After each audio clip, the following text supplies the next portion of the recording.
Hello and welcome everyone. My name is Dane Menke. I am the Digital Marketing Manager here at Regenesis and Land Science. Before we get started with the webinar today, I have just a couple of administrative items to cover. Since we're trying to keep this under an hour, today's presentation will be conducted with the audience audio settings on mute.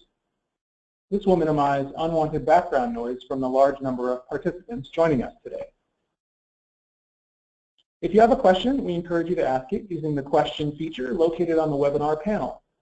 We'll collect your questions and do our best to answer them at the end of the presentation. If we do not address your question, we'll make an effort to follow up with you after the webinar before the holiday. We are recording this webinar, and a link to the recording will be emailed to you once it is available. In order to continue to sponsor events that are of value and worthy of your time, we will be sending out a brief survey following the webinar to get your feedback. Today's webinar will focus on vapor intrusion regulatory updates and practical assessment strategies. To give us insight into this topic, we are pleased to have with us today Dr. Blayne Hartman of Hartman Environmental Geoscience. Dr. Hartman is a nationally recognized expert on soil vapor sampling, soil vapor analysis, and vapor intrusion. He has provided training on soil gas methods and vapor intrusion to state regulatory agencies in over 30 states.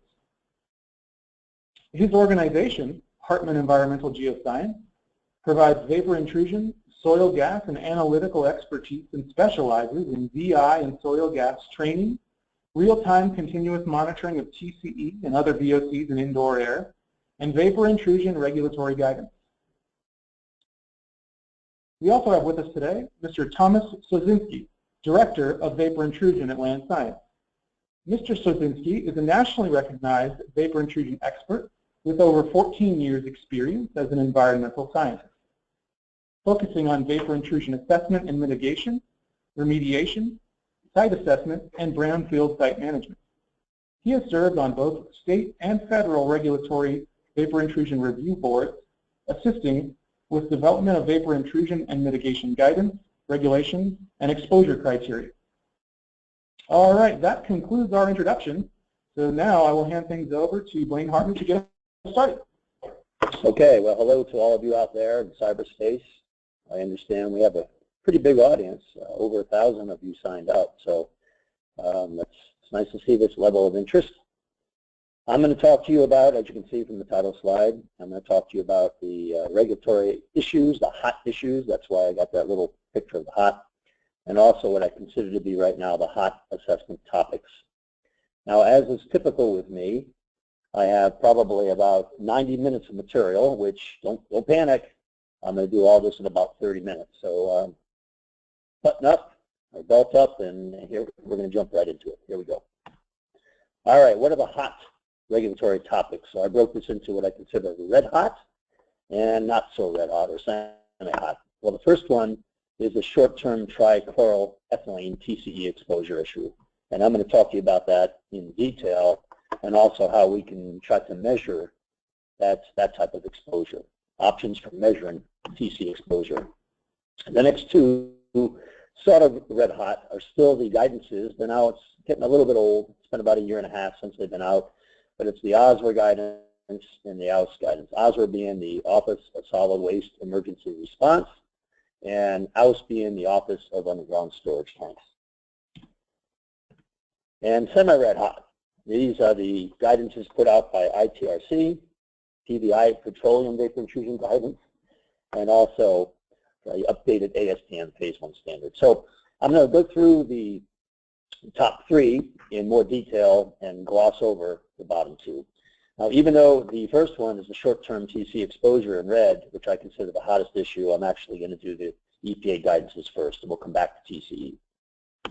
All right, so when we're trying to talk about guidances or give an overview of guidances, it's not the most exciting topic.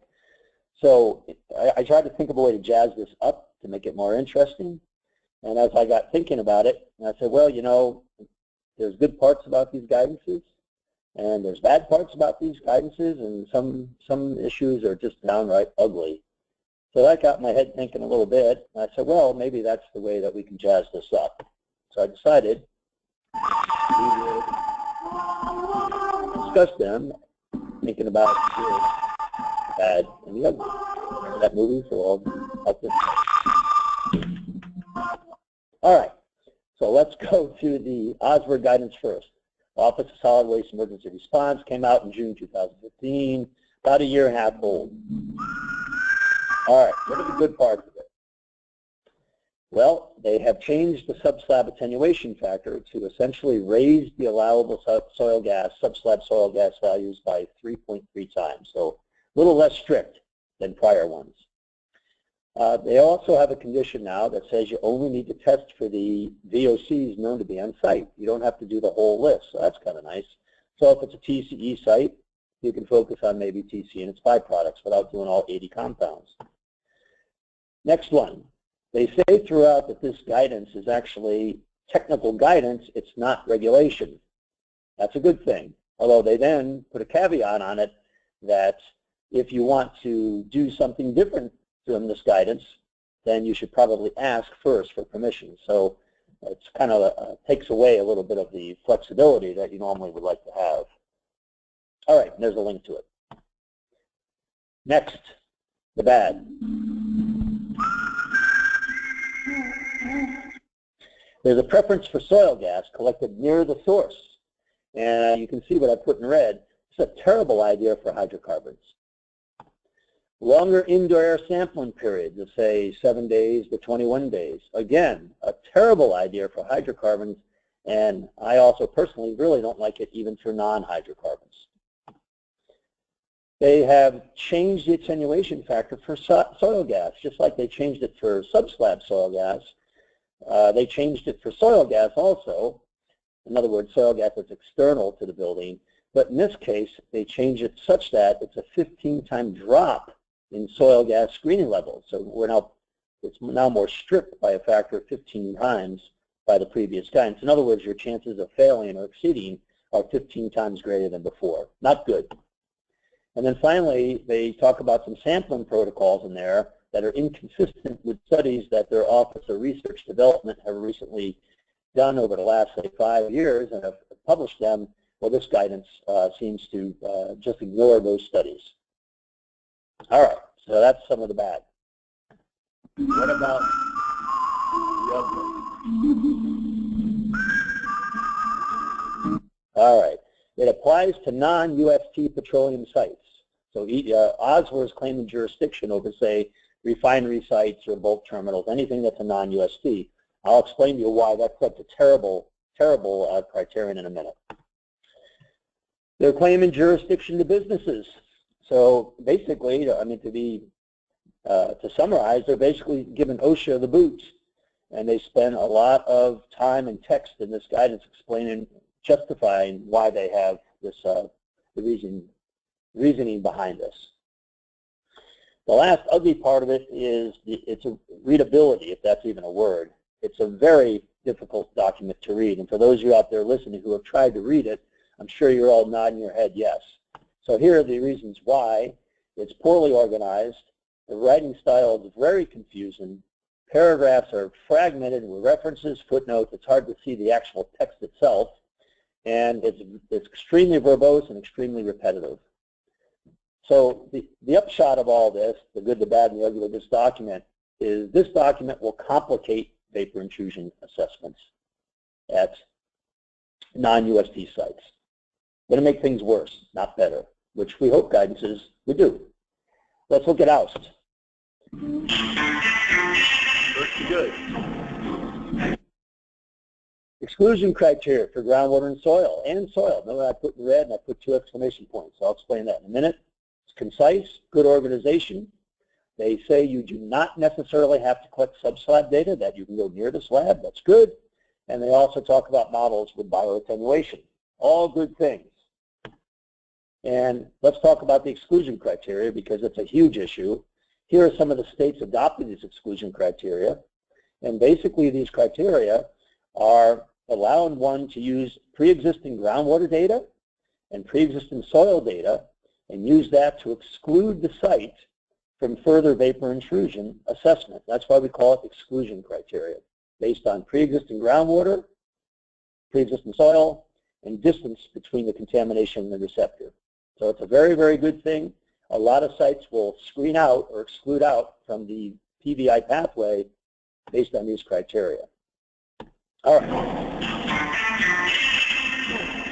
What about that? Well, they have different lateral exclusion differences than they do vertical, and that's very confusing. Vertical distance is about 6 or 15 feet, depending on whether it's free product. But the lateral exclusion distance can be 30 to 100 feet, so it makes no technical sense.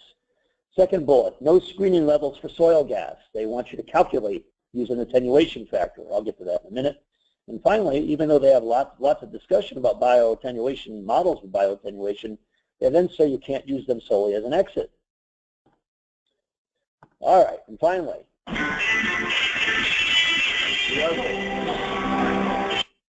the attenuation factor text, they want you to use an attenuation factor to calculate the soil gas levels, but then it's contradictory. And I'll show you why. Because section 12 of the document says it's okay to use a model output from a three-dimensional model. They have a figure in there they say you can use, but then section 13 says models are not to be used as a sole line of evidence. Totally contradictory. And then ethylene dibromide or dibromoethane, lead scavenger. So if you're on a site with leaded gasoline releases, so it'll be an old site, the screening levels for EDB in groundwater and soil gas are so low that no pre-existing data will exist to screen the site out. So in other words, if you have EDB at a site, then you're going to be doing more assessment. You can't screen out. However, despite this ugly, there aren't many of it with the OUS guidance. So all in all, the OUS guidance will reduce the number of sites that need a VI assessment. So it's a good thing. As opposed to the OSWER guidance, the OUS guidance is good. All right, I want to show you the disconnect between the OSWER guidance for petroleum compounds. I'm going to focus just on benzene. Benzene in groundwater, 1 in a million cancer risk level. The new OSWER guidance would say that the screening level, or not to exceed level, for benzene in groundwater is 1.5 micrograms per liter. I did a little calculation for you there, which I won't go through now. But if you look at the EPA exclusion value, it's 5,000 micrograms per liter. Well, 5,000 divided by 1.5, it's about 3,300 times difference. The OSWER screening value is 3,300 times lower than the OUS screening level for the same compound. Big disconnect there. Gets worse when you look at soil gas levels. This is benzene and soil gas. I did it now for 1 in 100,000 risk, residential receptor. The OSWER screening level for soil gas would be 12, but the OUS value taken from groundwater would be 1 million, and the OUS value taken from figure 9 in the document would be essentially 1 million, a little over 1 million, 1.2 million. So you can see that the difference between the OUS value and the OSWER value is 100,000 times different. No one in their right mind would want to use the OSWER guidance if you're dealing with petroleum. But remember, OSWER is claiming jurisdiction over non-USD sites. Okay, so that's those guidances. Semi-topic number 1, semi-hot topic, the ITRC PVI guidance. I'm not going to spend much time on this. It's on the web. You can go to their website. This slide summarizes what it consists of: introduction, site screening, lots of discussion on those exclusion criteria that I glossed over, use of models. The mitigation section is very, very good, very thorough, and also the toolbox appendix is an update of the 2007 ITRC toolbox, and that's very good, explaining all the field methods with detail and videos. And they're giving classroom training on it. They've been doing it since late 2015, and it's going to extend into 2017. All right. What about the ASTM Phase 1 standards, semi-hot topic number 2? All right, well, now vapor migration, they consider it now a VEC, which means a vapor encroachment condition. They've extended the nets of screening from, say, 100 feet to 1,700 feet, from petroleum from 30 feet to 500 feet. They've basically made the nets wider, which means you have to look at more sites. They do not give you screening values. They say use whatever the local ones are. And the upshot of this is that more and more sites will be sucked in, and you have to look at this as part of a Phase 1 assessment. And if you, so the result of all this, longer nets, and saying essentially that you must look at it as a consultant. The result of all this for you consultants will be much more work. And so what that means is, there you go. You should all be smiling about that. It means more billable time. And you've got to watch out for liability from this document. If you're a consultant, you've got to make sure that you've looked at the vapor intrusion pathway. If you're a lender or an insurer, you want to make sure that you're not lending or buying a property that might have a VI problem. And if you're a prospective future buyer, you don't want to buy it. If you're a current owner, you don't want to sell it without disclosing it. So lots of potential liability. All right, so that's the regulatory review. Great, I did that in 15 minutes real quickly. So now let's look at some of the hot vapor intrusion assessment issues. I list them here: long-term indoor air sampling, depressurizing the buildings, sub-slab sampling, how to measure TCE every 10 minutes, and indoor air snapshots. So I'm going to focus really on number 4. I don't even think I'll have time to get to number 5. I'll mention it quickly, but we're going to talk about the TCE issue, since it's the hottest issue out there, and how we can essentially monitor it in real time. All right, so there it is, the short-term TCE exposure. What we're worried about is malformation of the hearts in fetuses of pregnant women. So, hence the picture. All right, so TCE Cardiac Malformation, I termed it, and there's a picture of the damaged heart, a little Band-Aid. Region 7 just came out in November, so about a month ago. This is their text, not mine. And an exposure to TCE at any time underlined during a 3-week period in pregnancy, early pregnancy, could result in cardiac malformation. So in other words, it doesn't have to be over the whole 3-week period. It could be a single exposure during the 3-week period. And further, they say an exceedance of the TCE level indicates a potential threat. And then they give these values: 2 micrograms per cubic meter for 24 hours, 6 micrograms per cubic meter for 8 hours. So what happened here is, because 8 hours essentially is 1/3, 3 times less than 24, they multiply the 2 for 24 times 3 to get the 6. Simple arithmetic. Well, if that's the case, does this mean then that if it's 2 micrograms per cubic meter for 24 hours, it would be 48 micrograms per cubic meter for 1 hour? That's the same amount of mass exposure. And does it mean that for 6 minutes, if I'm at 480 micrograms per cubic meter, then I have an exposure? So I asked this question to all the toxicologists and regulators that I see, and I do not get consistent answers, surprisingly enough. So in other words, we can have very, very short-term exposures, minutes to hours, and we might have a cardiac malformation. This is from August from EPA, Ohio EPA, I'm sorry. They put out new guidance with all these tables. And sure enough, you can see here they have accelerated response, urgent response, imminent hazard response. So depending on what values you have in the building, there's all kinds of things you must do within essentially days, as you can see in the middle column, within a few days at the bottom in bold. This is their table, not mine. All right, so how are we going to now try to make sure that we're not exposing women, pregnant women, or women that could be pregnant but they don't know they're pregnant yet? How are we going to protect them? Well, we could put out passive collectors, but there's a number of problems with passive collectors that I've listed here. And the main one being that you only get one number over a sampling period, and therefore you don't get enough information to really act upon it. Plus, you don't get the information back for weeks. So it's not really, I consider the passive collector to be kind of the poor man's way to try to go after this type of exposure. The other way to do it is with some type of analyzer that measures TCE continuously, and that's what I'm going to focus on now in the next 10 minutes.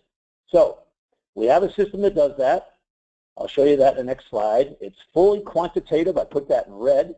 It can go down to levels as low as a microgram per cubic meter in 10 minutes of analysis time, which means if you divide 10 minutes into how many minutes per day, you get basically it's 150 analyses per day, 144 to be exact.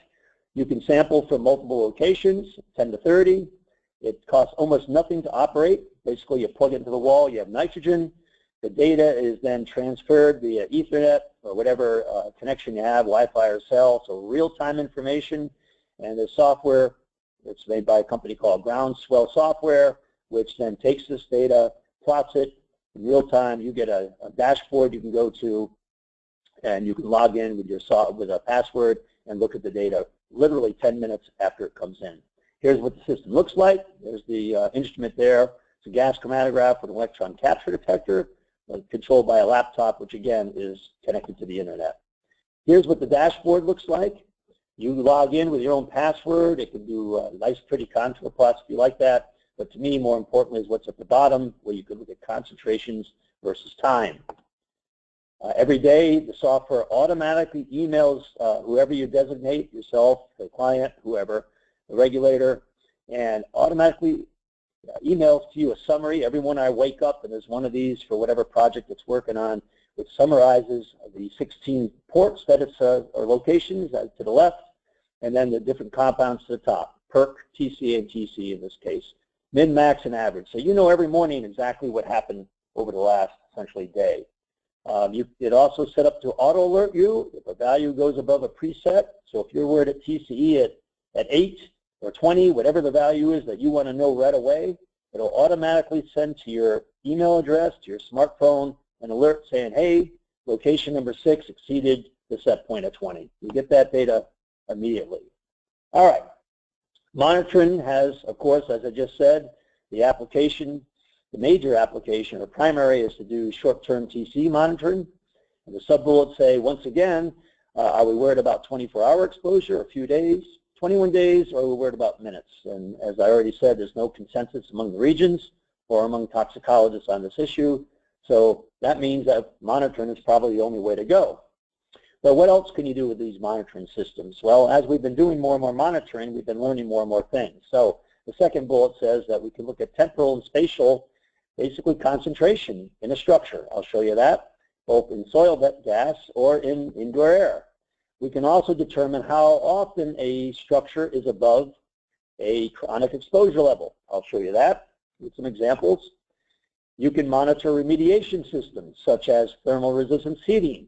We've had a system working in New Hampshire for 6 months now, monitoring the building concentrations of PERC as they've been boiling the groundwater with thermal electrodes. We can monitor the effectiveness of subslab depressurization systems. I'll show you that. We can use this system to identify VOC entry points into structures. I'll show you that. We also can use this system to find unexpected VOCs that we were not expecting. And then, because the data comes in real time, it gives you the ability to make risk management solutions in real time. Get exposures above 20 for a period of time, maybe you want to go and do something right away. Maybe you want to air out the room or do something. All right, so now I'm going to show you in the next 7 minutes that I have left some actual examples of some of the data that we've been collecting. Those of you who have seen me present have seen this before. This is data from the Indianapolis test house. That was an EPA study house. Here, this is an example of what could be done with if we were worried about the short-term TCE issue. If we were, although this is actually PERC data, so this is just an example of how it works. It's not actually real data of PERC, of TCE, it's PERC. The line I drew is the residential not to exceed level, the 2 micrograms per cubic meter for short-term TCE exposure. And you can see that over this period of time, which is roughly 100 days, about 600 analyses, not quite, that we only had 1 episode where the values went above the allowed value of 2. How long? Well, that episode was for 24 hours. If you are one of those that believe a short-term exposure is all you need, as Region 7 wrote, then you had an exceedance during that period of the allowable level. And so if there was indeed some women in there of childbearing age, then you might, it's possible there was an issue, health and safety issue. Now, below in the bottom half here, I drew brackets for a 21-day period, and I put those brackets over the concentrations that were the highest observed. And over that 21 days, if you took the average, you would have had a value of 0.5. Oops, I'll back up. So in other words, the average value would have been 0.5. It would not have suggested there was a problem, even though the monitoring data showed that there was. All right, so here's the same data now, and now we're thinking about how often this structure was above the allowed set point for chronic, for long-term exposure. Well, that value is 0.5 micrograms per cubic meter. I drew the line for you. And as you can see, there are not many times when the concentrations of indoor air were above that level. In fact, if you go through and did the math, you'd find that it was only above that level 6% of the time. 94% of the time, this structure was not, we did not have values exceeding the allowed value, the screening value. So the point here being that is that you don't want to take a SUMA canister and get an exceedance and assume that exceedance goes on for 30 years. The monitoring data allows you to figure out how long. All right, temporal variation. Here's a 24-hour data from a print shop, PERC, from a print shop, 24 hours. It goes from 3 to 30. Look at that variation over time. We monitored for 14 days. Look at the variation each day. We went from values down from 5 up to over 30 and beyond.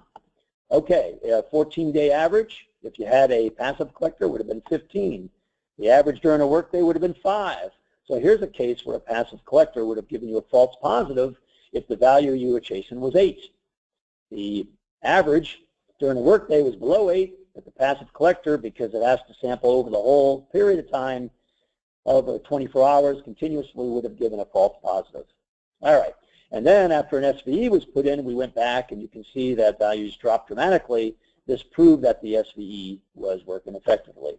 But then we started to see these unusual detections of trichloral. The previous data were a PERC, and we were able to determine, because we had the continuous monitoring, that the TCE was not coming from below, because if so, we should have seen the PERC also. So by having the monitoring data, we were able to identify the fact that it was an inside source. All right. And I'm just going to gloss over this because we're running out of time. All right, now here's another site where we're looking at TCE, trichloral, temporal variation. Look at those large peaks or the large high. This is indoor air going from values that are less than 10 up to over 450.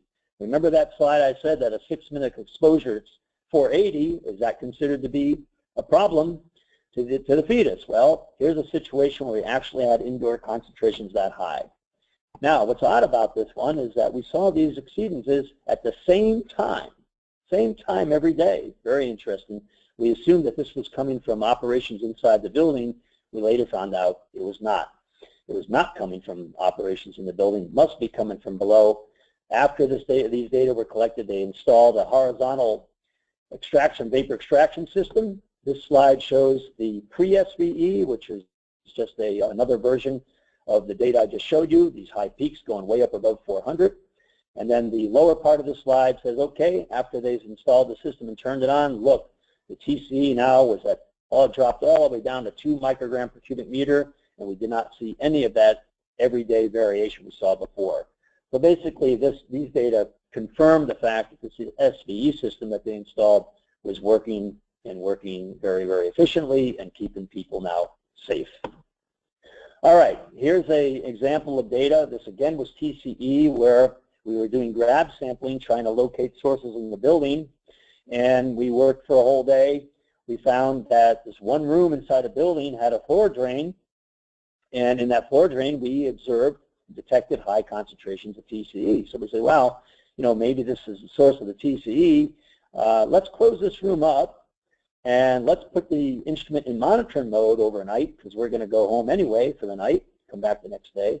So we might as well let the instrument work. So that's what we did. You can see where we closed the room up at 5 p.m. at the end of the day.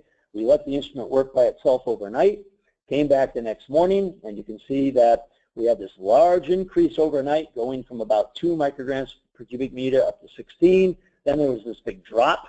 Well, what caused that? Well, it turned out that next morning that the consultant arrived early and went into the room and opened it up. And so that's why the values dropped precipitously from 16 back down to about 2. So I closed the room back up just for a little bit just to see what would happen, and sure enough, it started to increase again. So basically, these data allowed us in one night to determine that this room was definitely an entry point for VOCs. We also, by integrating these concentration over time, essentially just integrating this plot over time, you can determine the mass flux, the actual mass of TCE entering the room. So just imagine if you had a bunch of rooms that you wanted to do this in. The instrument can do that. You could hook this up to 5 or 10 or 16 different rooms and then come back the next morning and see which rooms had the highest buildup, and that would tell you where your VOC entry points are in a building. All right, I'm going to finish with this single-family residence because it's an interesting story, so I'm going to probably go an extra 5 minutes. So I think we're good with time. All right. I never dreamed that this monitoring system would ever be used on a single-family residence because, single-family residences are pretty small.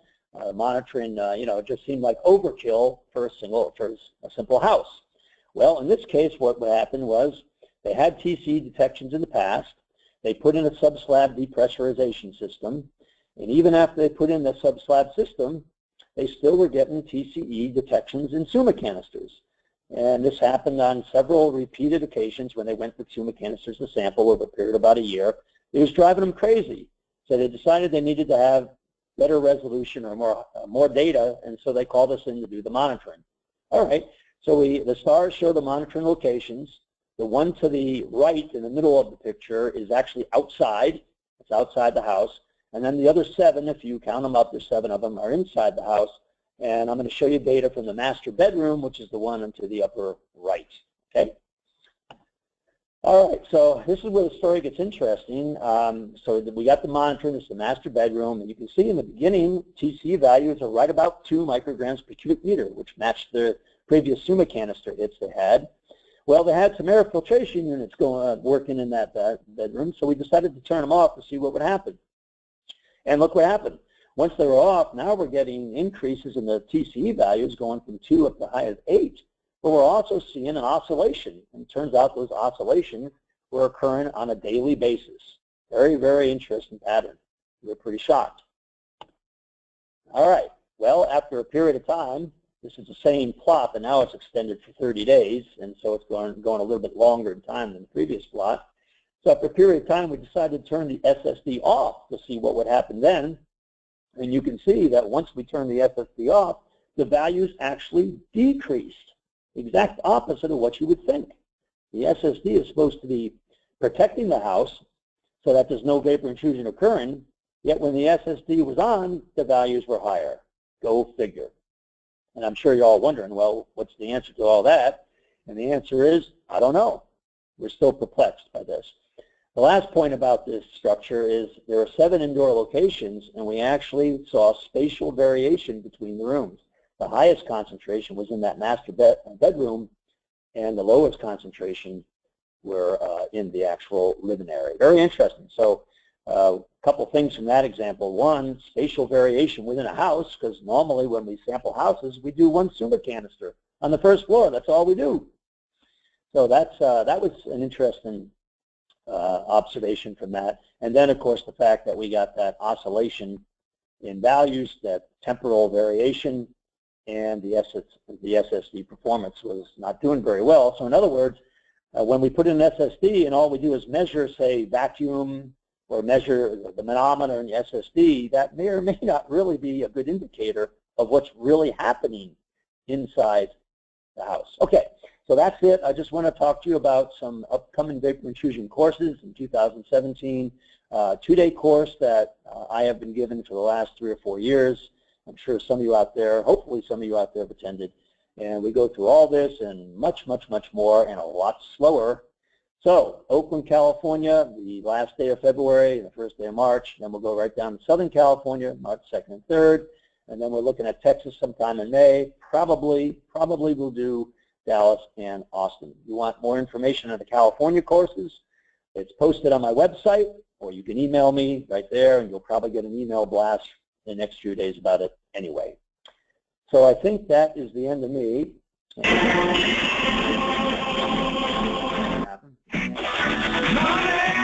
Okay, so with that glorious exit, now I'm going to pass the baton over to Tom, and he's going to give you a very quick summary of the vapor intrusion mitigation, keeping in mind that during that course that I just mentioned, Tom does a very, very nice detailed presentation about mitigation. So, but now you'll get a little appetizer. Thank you, Blayne. So, as Blayne alluded to, he was going to give you 90 minutes in a matter of 30. I'm going to give you 65 minutes in a matter of 15 minutes. So, we're going to go through this fast, but as Blayne discussed, I do give a further detail on the upcoming training. So we're going to go fast, but if you have questions at the end, feel free to send them, and we'll be getting back to you before the holidays. So what is vapor intrusion mitigation? Ultimately, vapor intrusion mitigation is just a physical implementation. As you kind of heard at the end of Blayne's slides, the subslab depressurization systems are sometimes used. and or vapor barriers or a combination. What you're concentrating on is that you are actually putting in a physical concept of mitigating the vapors from underneath the building. So an exterior SVE system has been sometimes argued that that is a vapor intrusion mitigation system. And if it's not attached or connected with that building structure, it technically isn't a vapor intrusion mitigation. So just to decipher the differences. So what options do you have with vapor intrusion? Well, as the consultants out there, you know that you can continue to collect sufficient subsurface. And sometimes your hands are tied because the regulator or possibly the bank or the end user is pushing that they want to collect some additional sufficient data for subsurface or possibly indoor air. However, sometimes the end user is pushing it in the other aspect where they don't really have the time or they want to spend the money to make this a scientific research project out of finding out that at the end game they're still going to have to mitigate. So what puts us into a preemptive mitigation aspect? And so basically what is preemptive? Preemptive mitigation is the often implementation of sites where you have low potential that exists for vapor intrusion, and sometimes it's based off of single points. It's gaining traction, and that term is getting a little loose because it's been a few years coming, but it's coming from regulators, where regulators are building into their guidance documents now indications that if you want to preemptively mitigate versus continuing to sample, you can do that. Also, financial lending institutes are pushing this aspect as well because they're understanding their environmental risk managers are realizing that they may end up with the end node on this project. And if that's the case and they own the property eventually, they want to make sure that they have no potential liability or risk. And so some of the larger banks are pushing the aspect of preemptive mitigation if you just even have one single point versus trying to research it further. And ultimately, larger corporations, they're trying to protect their brand name. So they're looking at it at the aspect of, well, we don't want to have a concern that our name is associated with any potential vapor intrusion or malformation of heart or cancer or anything like that. So they're just looking at it, well, if we put a preemptive mitigation system in, we're good. So ultimately reduces the liability and overall protection of the property. So before I get into those a little bit, like who is Land Science? At Land Science, we're a division of Regenesis, and we have been involved with 800 sites and installed 1,500 million square feet across the nation of Geo-Seal and vapor barrier products. We have 3 core materials that you'll see and I'll touch base on in a little bit.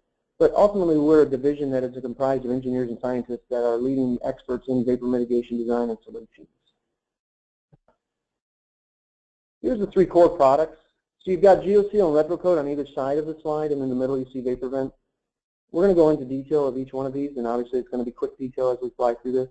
But you're going to see the aspects of a pre-existing condition or if it's a new build. As I indicated, we are leading experts in vapor intrusion and mitigation options. Land Science has worked intimately with regulatory communities from state and local to even federal from DOD, Department of Defense, and US EPA.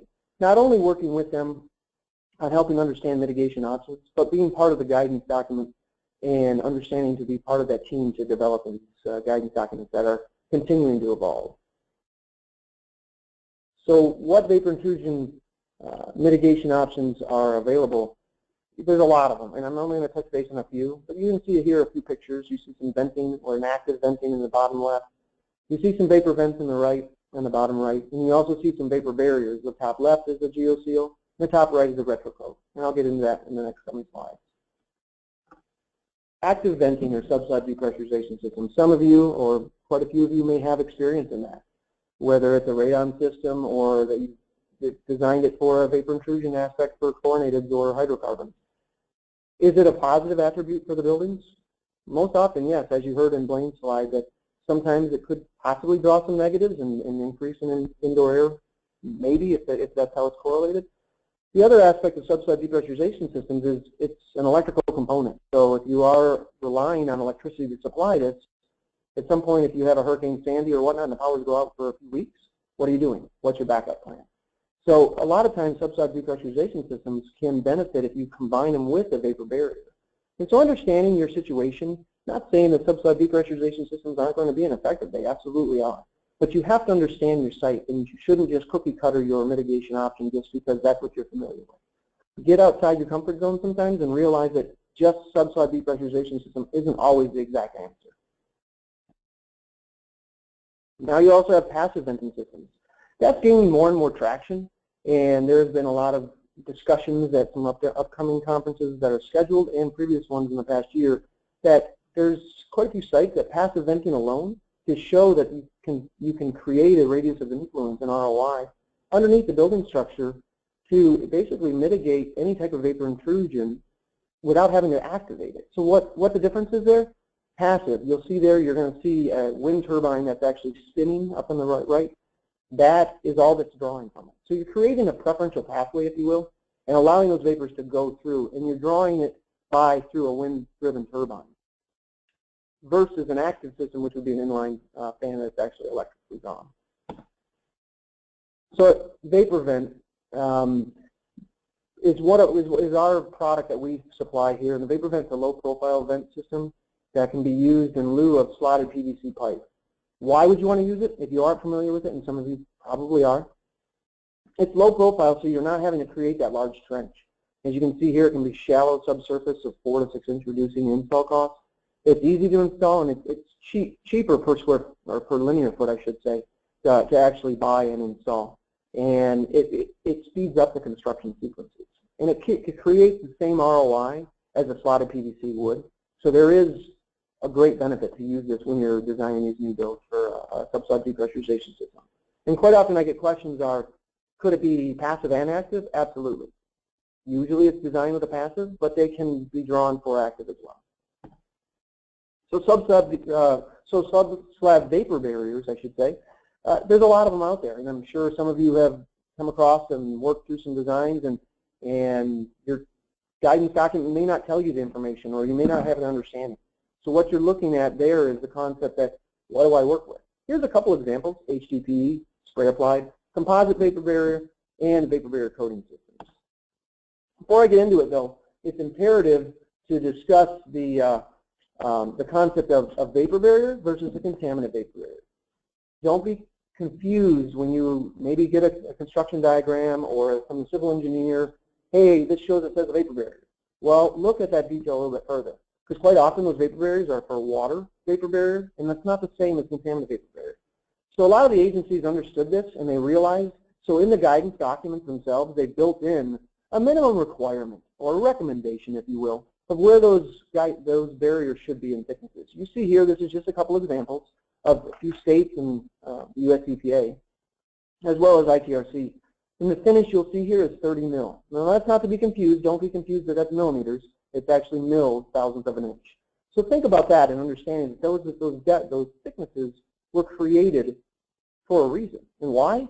Because you have chemical resistance for the barrier at that thickness, but you also have the durability of the barrier. If it's any thinner than that, EPA actually has published a guidance document separate to this that references that anything less than 30 mils is really inappropriate for a contaminant vapor barrier. So before I get into the actual contaminant vapor barriers, you've got the moisture vapor barrier. Its benefit, yeah, it's inexpensive. Anybody can install it. You can go hire Joe's Plumbing if you want to put it in. However, you're not going to get a vapor tightness. It's susceptible for damage. I mean, think about your heavy-duty garbage bags that you go to collect your rubbish in the yard with. It's going to tear. And so you see here in the picture, you're going to see it's actually duct taped to the utilities. How are you ever going to get any type of durability to that? You're not going to get any warranty or any warrant that there's no contaminants getting through this. And ultimately, not only the EPA is not recommending it, but most of the state guidances are frowning on this aspect if you are looking at this as a moisture vapor barrier, or I should say as a contaminant vapor barrier. It's a moisture vapor barrier. So HDPE, what's the benefit? Well, there's a long history in landfills, and some of you have worked on landfills in the past. You understand that it's very effective. It's durable, and it's chemical resistant, so the vapors aren't going to get through it. However, it's very difficult to install in building foundations. Not all buildings, so it's not to say that it can't be used in buildings. But if you're thinking of your typical retail or even residential, you have a ton of penetrations. And what are those penetrations? Utilities, rebar that's penetrating through, and even possible test ports. All those are very difficult to bond through, because imagine a very thick plastic that you're trying to bend around. It's almost impossible. Next, basically coming out of LA, because the large methane zone that is in the LA region, it came about with a spray-applied asphalt latex membrane. The benefit you can see in the picture here, it's constructability. It can be sprayed, and as you see here, these utilities, they're sealed. However, if it's not combined with anything, which we'll get into in the next slide, the chemical resistance is lacking. So the detail I can get into is that if you have a chlorinated solvent, it eventually is going to bond to this asphalt latex, and it's eventually going to degrade over time. So you're basically giving yourself only a small window of protection until it's going to fail for a contaminant vapor barrier, which then leads into a composite membrane. So what we're doing there is you take the benefits of both, because you saw 2 green arrows on each one of those. So why not take those green arrows and put them together? So that's what we've been able to do in the Geo-Seal system, is create a durable system, chemical resistance. It's the first U.S. patent because of the constructability and the chemical resistance together. We were able to patent this and get multiple regulatory agency approval. So you're getting the best of both worlds. So what we've done is thinned out the HDPE layer, but still getting the chemical resistance. And we've bonded together with that spray applied, so creating a sandwich, if you will. And the diffusion coefficient is actually 685 times lower diffusivity than just the asphalt latex barrier. And in layman's terms, basically that's telling you 685 times less chance of any potential contaminant to get through that barrier versus just the asphalt latex barrier alone. So as you saw in the sandwich in the previous slide real quick, you've got your first Geo-Seal base installation. So that Geo-Seal is the first layer that goes down to the sandwich. And that's an 18 mil thick and thermally bonded with a geotextile fabric, and it's an HDPE layer that is laid out. The fabric lays down and the HDPE is up. As you see here in the picture, that's the actual vapor vent laid out in the gravel, and the Geo-Seal base is being rolled out over it. It is then seamed together, not by tape, but actually through our Geo-Seal core by a minimum of a 6-inch layer overlap. And then it's starting the process to create a seamless vapor barrier. So then the Geo-Seal core is installed in a spray-applied aspect, just like the spray-applied asphalt. It's sprayed at a thickness of 30 to 60 mils, depending on the specs and the design of what is necessary. And then at that point, once it's sprayed, then it's sprayed in zones, and then we can test it. And I'll get into further how you can confirm what the thicknesses are. However, before you get into any type of testing, you want to make sure you effectively seal penetrations. In our line of work, we've understood that you have a major issue with your penetrations and your perimeters. So you want to seal that. You see in the right, that's how we can seal it, and that's how most utilities are. They're all clustered together. Perimeter terminations, very important. So we've designed and we have site-specific cross-section cut sheets that we can provide to assist with the consultants that help you understand how they should be tied to perimeters. Geo-Seal bond is the next layer, so that's that top part of the sandwich, if you will. And you can see the contrast in color, it's white and black. It gives you that opportunity, if that white layer is punctured, you see the black come through.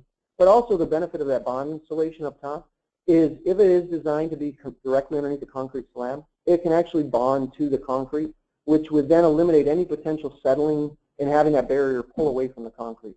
The benefit there is it holds the structure beneath the concrete versus floating lively underneath the concrete itself.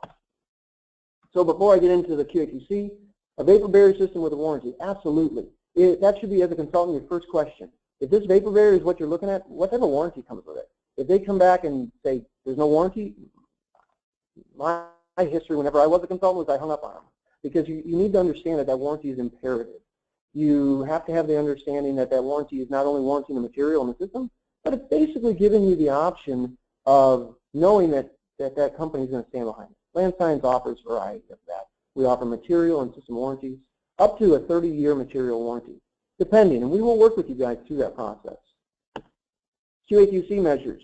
So basically what we're looking at here is, in the nation, do you have a certified applicator network that is out there that's regulated by anybody? No. But when we took that next step was we created our own internal certified applicator network where we do an intensive training for our applicators to know how to put the barrier in and make sure they're doing it correctly. But then to verify that even further, we have an inspector training that we put in all of you consultants. You can do this as well if you haven't. It's free. You can join, and we can go through an online training for you to help you understand what you should be looking for on these vapor barriers as you're inspecting them. So you're looking for the thickness verification, which you see here in the picture. It's a coupon. where you cut a 3-inch by 3-inch section out, and you're verifying the thickness of that. You can also do smoke tests, pressure tests if necessary, and a visual inspection.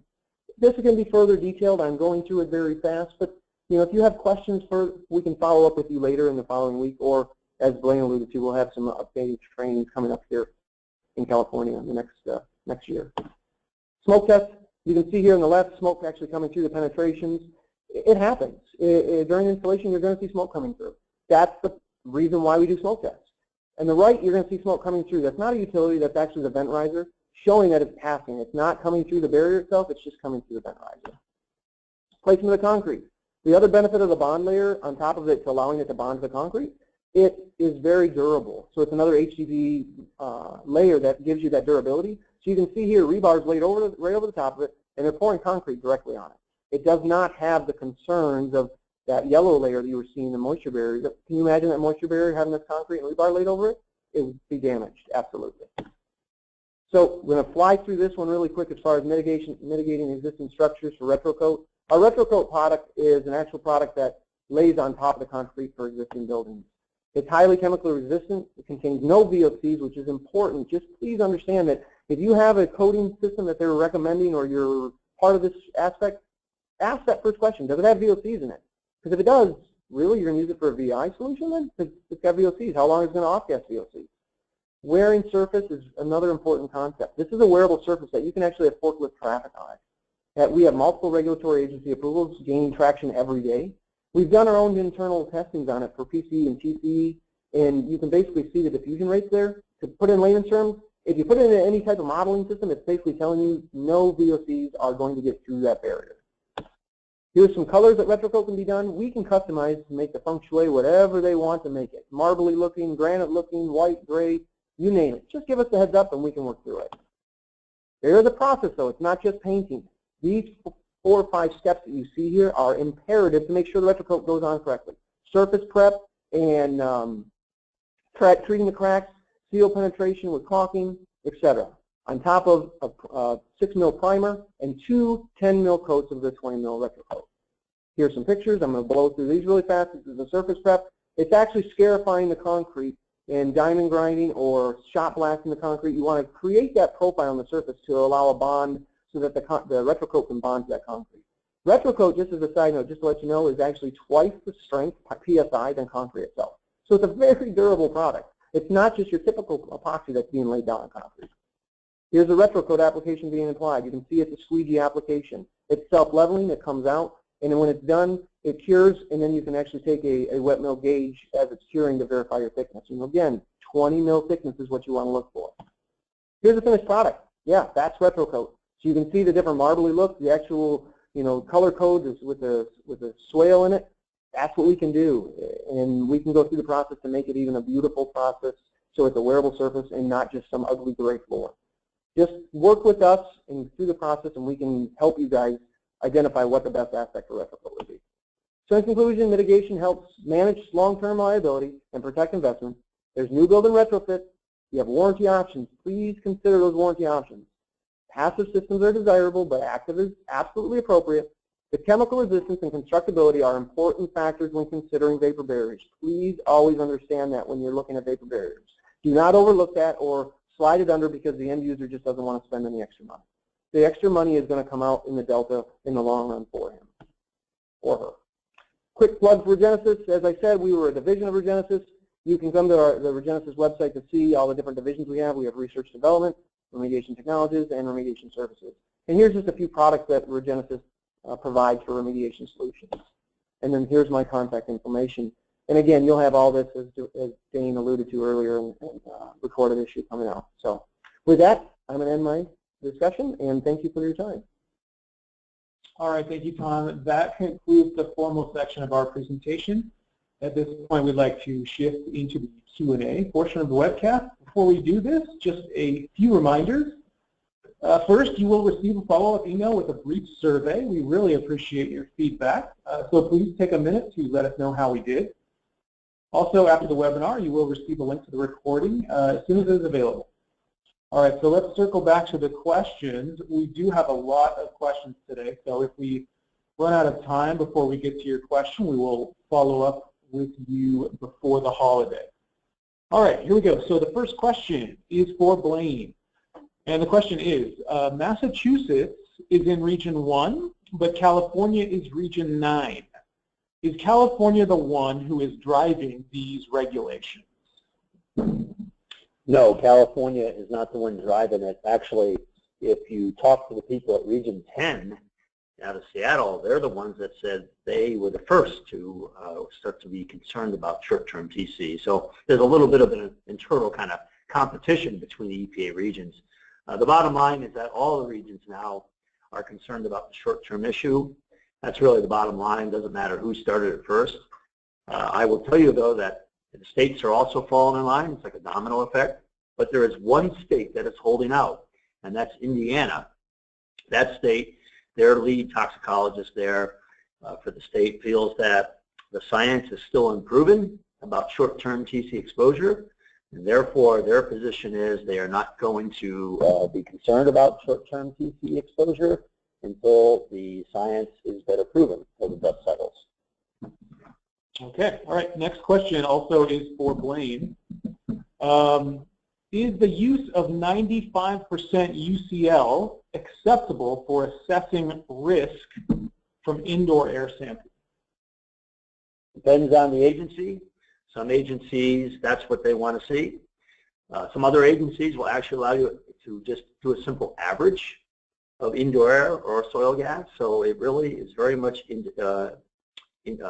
regulatory agency specific. All right, thank you very much. So next question, this is a question for Tom.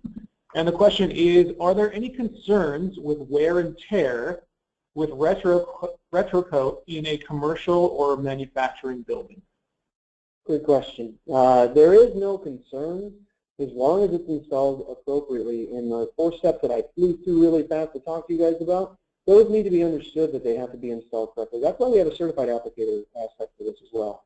And if necessary, and sometimes regulators have pushed it, we can put a demarcation aspect of a different color underneath just to give that confirmation that if it does wear down, you'll see that color change. And then at that point, you can understand that you have a wearing or maybe even a scarring issue if something got scraped or anything. But as far as is there major concerns, no. It's a wearable surface that has the duration of the long haul of the building.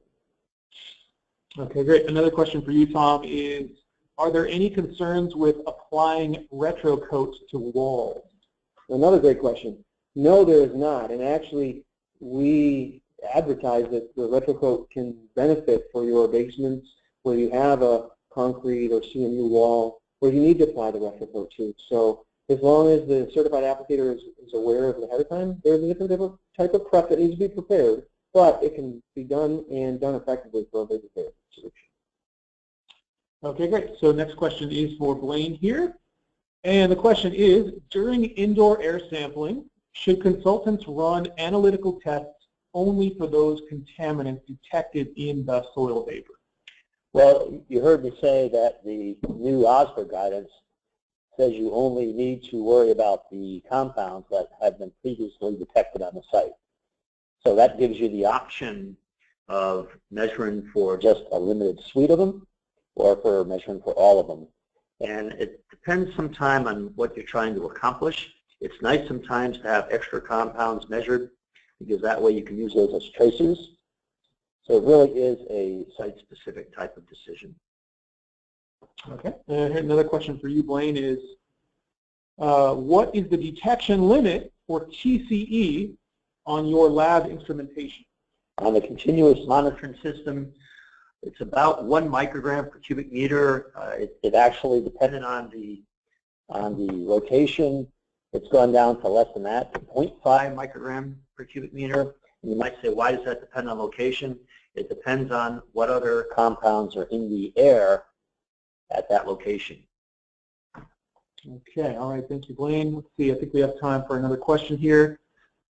This question is for you, Tom. How many mils thick are the base and bond layers, respectively? So the base layer is 18 mil, as I talked briefly on the slideshow, and it's a thermally bonded HDPE to geotextile. And then you've got your base, your bond layer that's going to be a 15 mil, but you're also going to have a different type of bond that's necessary so we can work through that process. We do have different types of thicknesses, but that's typical. And when you're out in the field, that's a great question, and we've had consultants call us and say, well, I'm measuring out in the field and it's a little, I have 17 on my base. You're fine. Sometimes as we're shipping, we will have a little bit of settlement, but realize that those are the average thicknesses that you should anticipate in the product that's delivered.